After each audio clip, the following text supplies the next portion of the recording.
Good morning, everybody. Hello, ladies and gentlemen. Dzień dobry. Bonjour. Bon dia a todos. Dobar dan. Good morning. Hello everyone. Bonjour tout le monde. Hello, my fellow delegates. Dobro jutro svima. Good morning, Europe. Lodwa tajba. Good morning. Welcome everyone. It is a great honor to be here in European Parliament. This unique event will definitely remain with us for a lifetime. We're looking forward to getting to know you and discussing with you the various concerns of the European Union. We are not Team Netherlands, we're not Team Germany, we're not Team Belgium, nor are we Team France. We are Team Europe. We could like to highlight the importance of cross-cultural cooperation because together we are a force that can manage something. And who knows, maybe today we'll present the best ideas to make the EU a better place to live. Personne ne sait définitivement ce qui va se Nobody knows exactly what's going to be happening with Brexit, but it is vital that we maintain ties with other European countries. We will work very hard to fight tolerance, to be able to keep on moving around and travelling freely in other European countries.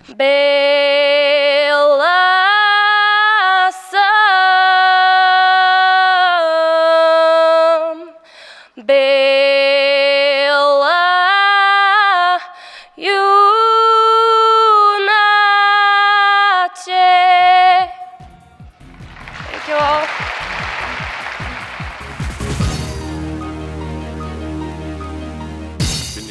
I've been an MEP just for 2 years here, and I'm a member of the Committee on Employment and Social Affairs here, and also a member of the Committee on Industry, Research and Energy.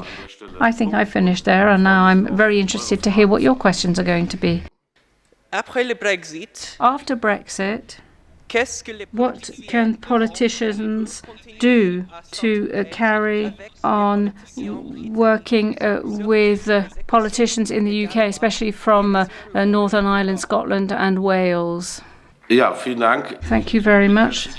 I'm not sure I've understood every part of that question. We've had a few problems here with the interpretation in Brussels. So it's not just about Brexit, your question, I believe, but about Northern Ireland, Scotland and Wales, whether in future there can be particular cooperation with the EU.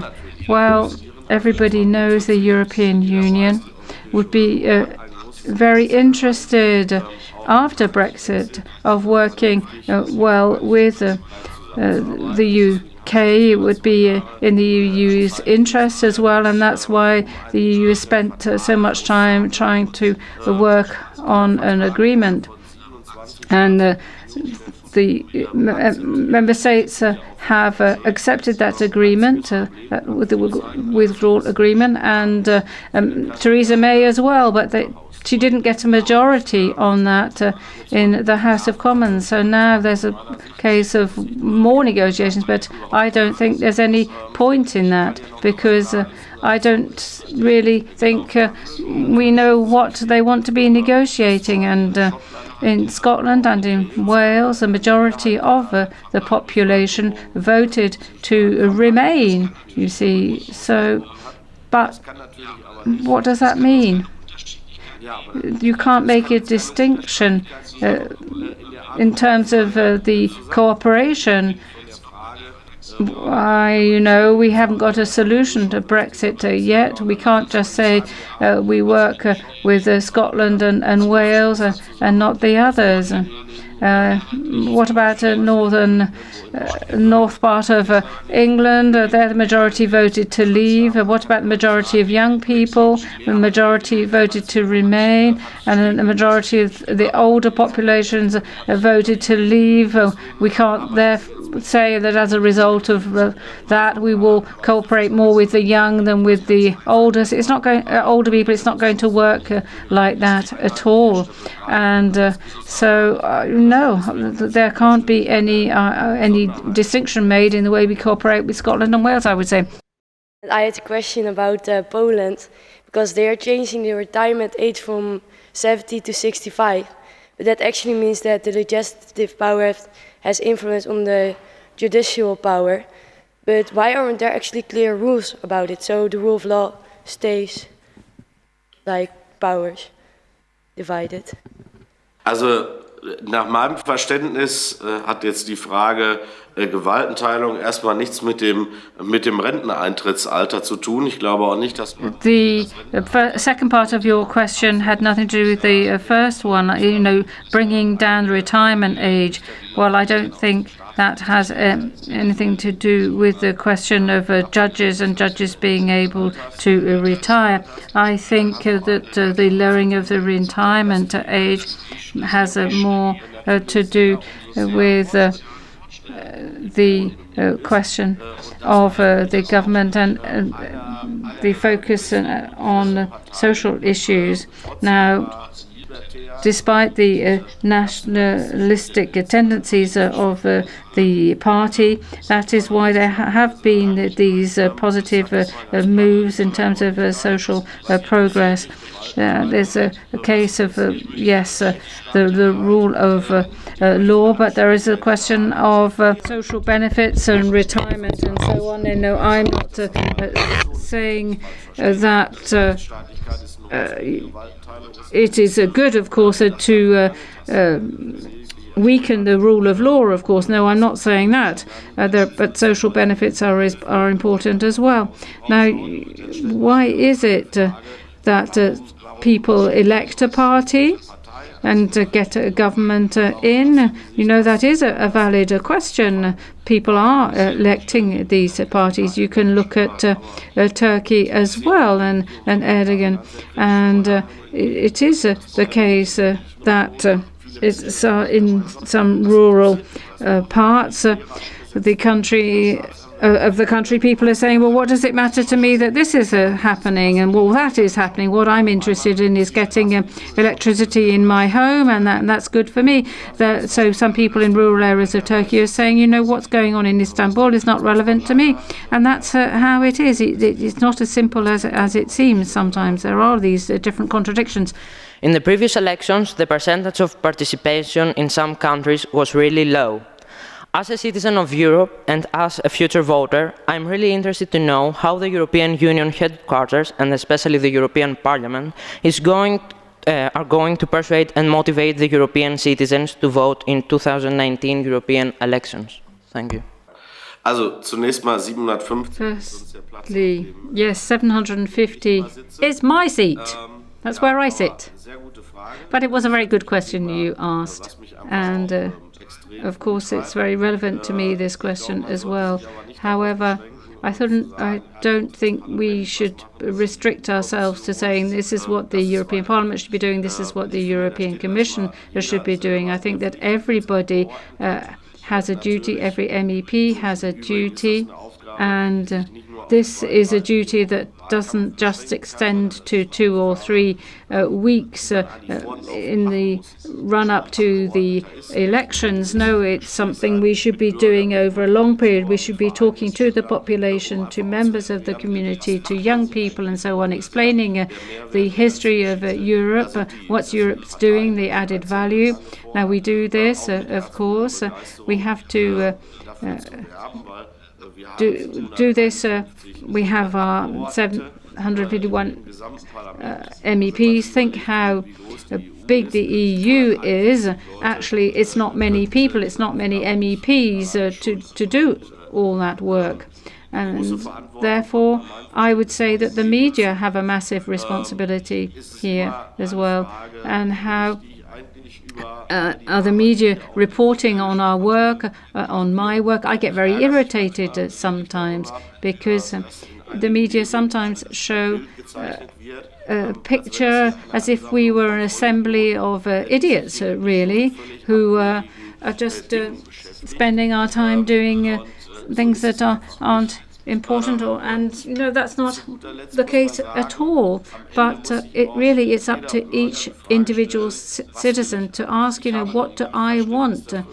Now, it doesn't really matter what elections we're talking about, European Parliament elections or local elections. If you don't vote, it means that other people are deciding for you. We had that with Brexit, didn't we? A lot of people after the referendum said, oh gosh, why didn't I go and vote?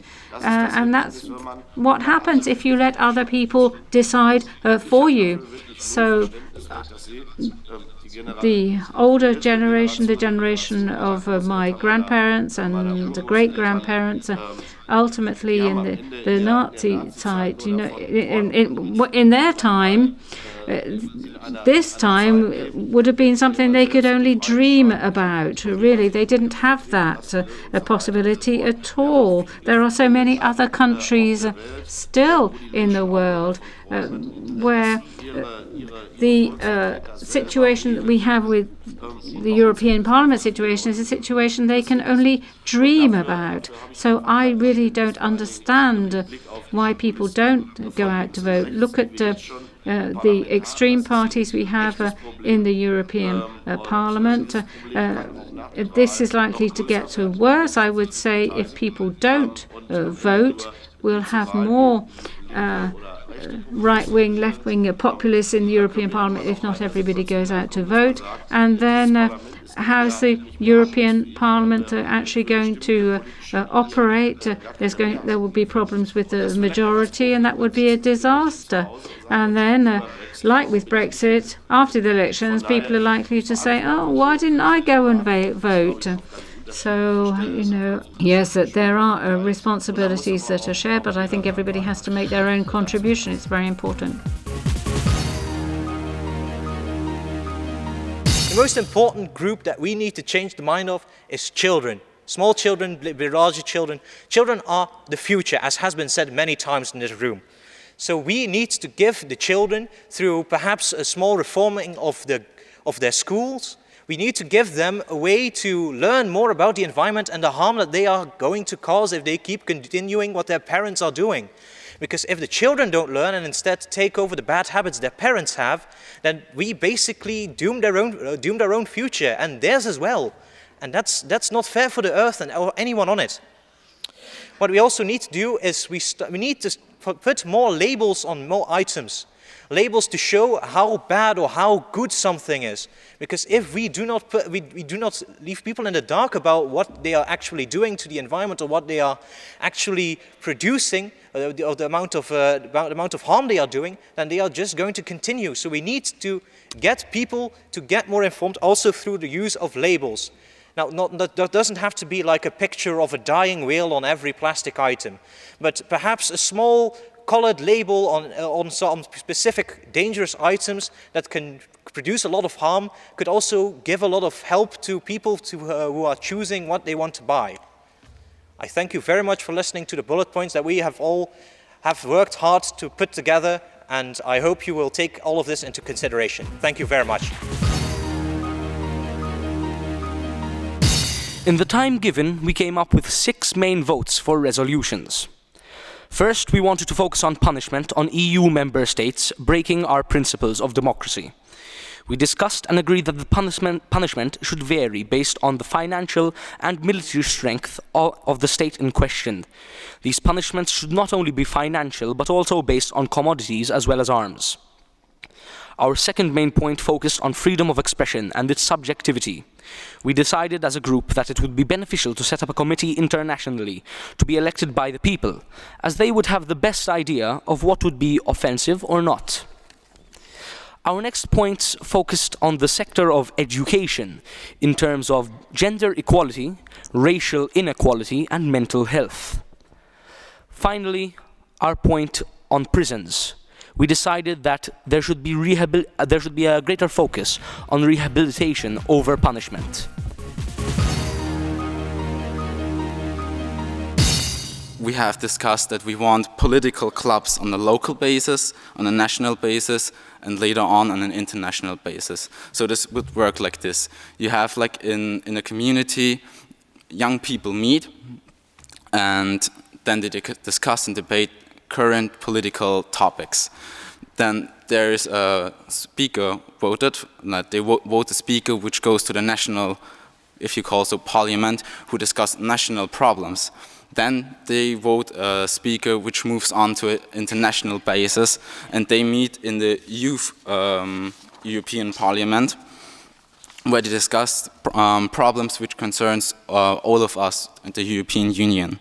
Then they come up with solutions, they create laws, and this proposal goes to the EU Parliament. The EU Parliament debates about these laws. They either accept, reject, or still debate with the Youth Parliament about some amendments. So therefore the youth actually would get involved in the EU Parliament, not just by voting, but by actually having the ability to bring in laws and change the European Union law set.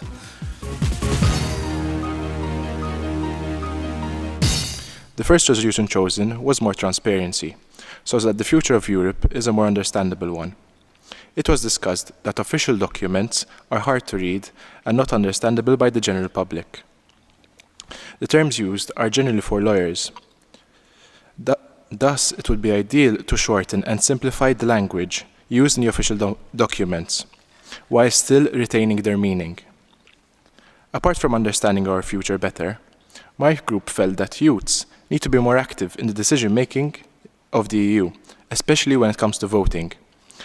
To promote their active participation, it was discussed that a youth parliament would be it would be a good idea to establish a youth parliament that works parallel to the official parliament of each country. The president of the youth parliament would then promote and present the ideas in the EU Parliament. The final resolution we came up with would be to adopt a more moral mentality towards the future. The EU should consider the moral aspect of each and every trade deal that it does. It should also take into greater consideration the moral aspect behind migrant crisis and see migrants first as people and not a burden first. Thus, a moral mentality should be adopted and promoted. The EU needs an education system which prioritises correct integration of these migrants. When the migrants enter an EU country, they must be aware and educated on the country's religion, culture, and way of living. They must be taught respect, and this will primarily take place in schools, especially for young people. The EU must support this so then migrants can be integrated correctly. Not only must migrants be educated, but also the local people. This will reduce discrimination, and since local people can accept them, they will be able to coexist. The education of locals is equally as important as the education of migrants, and this is all without denying national culture and the identity of immigrants. So, by teaching them respect and our culture in the accepting country of the EU, and also not denying their national culture, then they can coexist a lot better. With the help of the country's government and clarifying the fact that immigrants must integrate into society like all the locals, more companies can be created and so more job opportunities are formed. This will be open to both locals and immigrants, which will reduce competition. They can allocate work based on immigrants' abilities and skills, and this is another way of integrating and creating more opportunities. This will also help with lower unemployment and help the country economically, and so immigrants will feel like they're being useful towards the country and are just as valuable as the locals. Thank you. There are a lot of different problems associated with employment. It's become very common that the problem is unemployment. There are a lack of youths who are in fact employed. First of all, I would like to talk about discrimination in the workplace. Through talking to multiple people, it's become clear that people, specifically youths with disabilities, are not given the same opportunities as those who have no disabilities at all. This needs to change. There have been several different propositions of how this can change. For example, in Cyprus, there are several different supermarkets which hire employees who have disabilities. This allows them not only to gain confidence, but also to gain skills in the world of work and possibly prepare them for future jobs. We took a vote, and a lot of people, majority of people, said that there was a lot of discrimination in the workplace and that this needs to change.